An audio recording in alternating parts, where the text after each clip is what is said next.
द्वारा उसमें बच्ची की डेथ डिक्लेयर कर दी गई है। जी हीरालाल, बहुत लंबा वक्त हो गया था, उम्मीदें तो फिर भी थी, लेकिन बचा नहीं पाए हम चेतना को। जी बिल्कुल, देखिए 10 दिन का बहुत लंबा समय होता है, क्योंकि एक एक मिनट, एक एक है जो सेकंड उस सांसों पर भारी पड़ता है।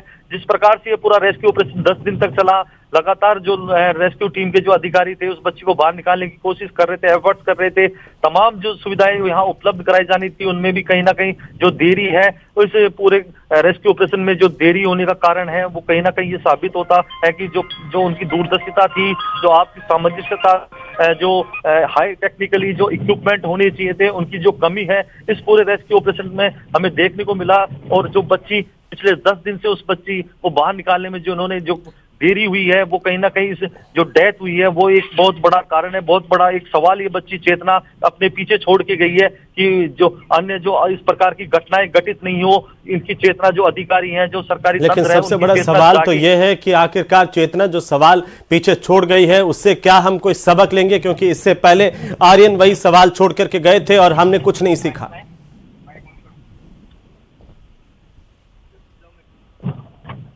हीरालाल,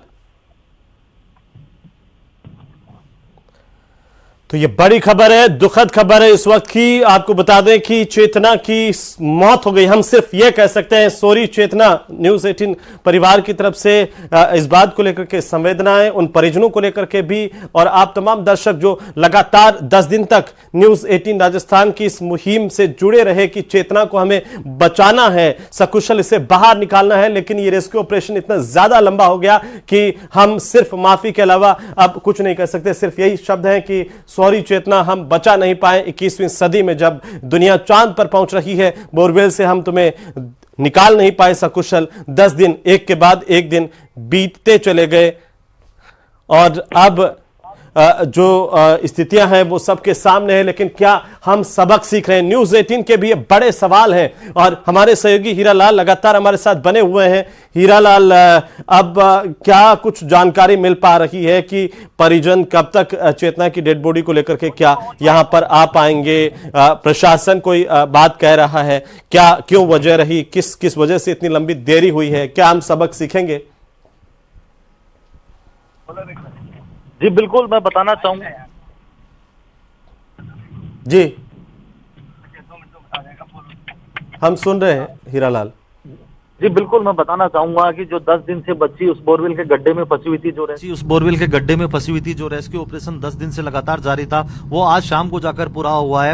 एनडीआरएफ के जो कर्मचारी हैं, जो जवान हैं, उन बच्ची को बाहर निकाल लिया है, लेकिन बच्ची को अब बचाया नहीं जा सका। जो उनकी कोशिशें थी वो काम नहीं आ पाई। जो एफर्ट्स उन्होंने लगाए थे, वो जो एफर्ट्स उन्होंने किए थे वो किसी काम नहीं आए, क्योंकि इसके पीछे बहुत बड़े सवाल खड़े। वो ये चेतना छोड़ गई है कि ये जिस प्रकार से जो इस पूरे रेस्क्यू ऑपरेशन में जो कमियां देखने को मिली है, वो कहीं ना कहीं आगे के लिए सबक होगी।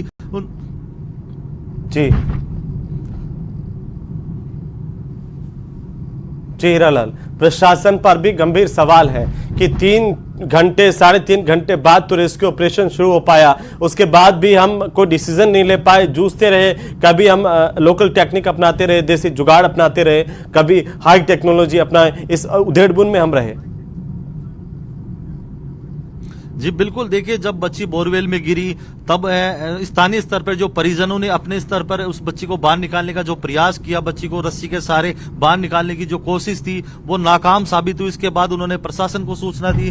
प्रशासन ने एनडीआरएफ और एसडीआरएफ की टीम को मौके पे बुलाया। जब एसडीआरएफ और एनडीआरएफ की टीम मौके पे पहुंची, इसके बाद उन्होंने रेस्क्यू ऑपरेशन शुरू किया। लेकिन शुरू तो किया, लेकिन उन्होंने जुगाड़ू टेक्निक के सहारे उस बच्ची को रेस्क्यू करने की कोशिश थी, वो कहीं ना कहीं जो नाकाम साबित हुई। क्योंकि जो जुगाड़ू टेक्निक थी, 3 दिन तक लगातार वो जुगाड़ू टेक्निक के सारे प्लान ए एग्जीक्यूट करते रहे। बाद में जब उनको लगा कि प्लान ए फेल होता नजर आ रहा है, तब उन्होंने प्लान बी एग्जीक्यूट करने की सोची। क्योंकि एसडीआरएफ की टीम ने जिला प्रशासन को पहले दिन ही कह दिया था कि आप प्लान बी एग्जीक्यूट कीजिए, क्योंकि पाइलिंग मशीन है उसको मौके पे बुला लीजिए और पाइलिंग मशीन के द्वारा एक प्लान बी एग्जीक्यूट करके पैरेलल एक गड्ढा खोदिए। उसके बाद है जो दोनों प्लान है साथ एग्जीक्यूट कीजिए। लेकिन कहीं ना कहीं जो आपसी सामंजस्यता की कमी थी, जिला प्रशासन प्रशासन ने पायलिंग मशीन को बुलाने में जो नासमझी दिखाई, वो कहीं ना कहीं ये जो देरी हुई है उसका एक बहुत बड़ा कारण है। जब पायलिंग मशीन यहाँ पहुंची, क्योंकि काफी दूर से पायलिंग मशीन मंगाई गई, बताया जा रहा है कि हरियाणा के मानेसर से ये पायलिंग मशीन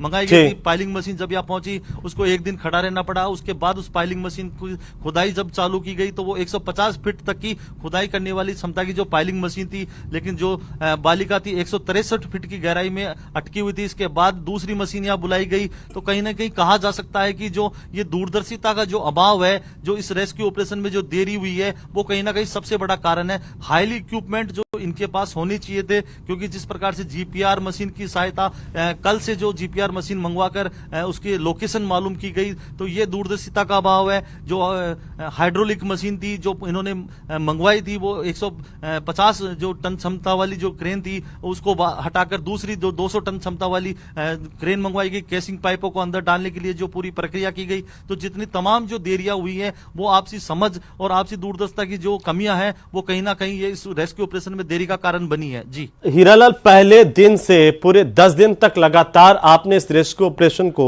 न केवल कैमरे की नजर से बल्कि अपनी आंखों से देखा है, वहां पर 24 घंटे रिपोर्टिंग करते हुए देखा है। क्या लगता है आपको, हमें क्या सीखने की जरूरत है इस रेस्क्यू ऑपरेशन से, जिससे हमने कह दिया कि ये खत्म तो हो गया लेकिन सफल नहीं हुआ?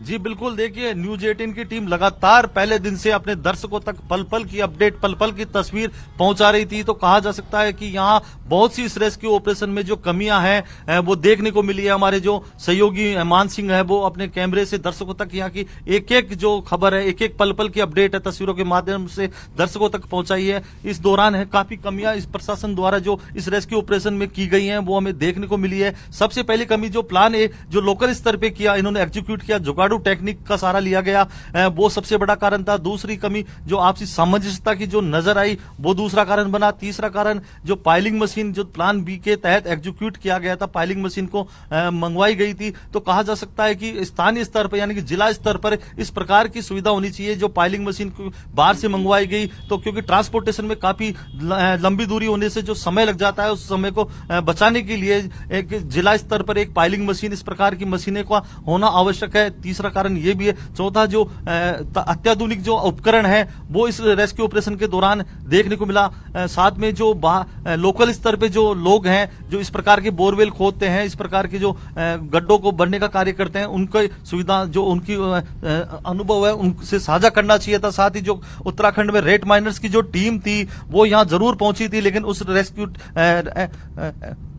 उसका सहयोग इस टीम ने नहीं लिया। कहीं ना कहीं कहा जा सकता है कि उनका अनुभव इस रेस्क्यू ऑपरेशन को अंजाम देने में काम आ सकता था, लेकिन स्थानीय प्रशासन।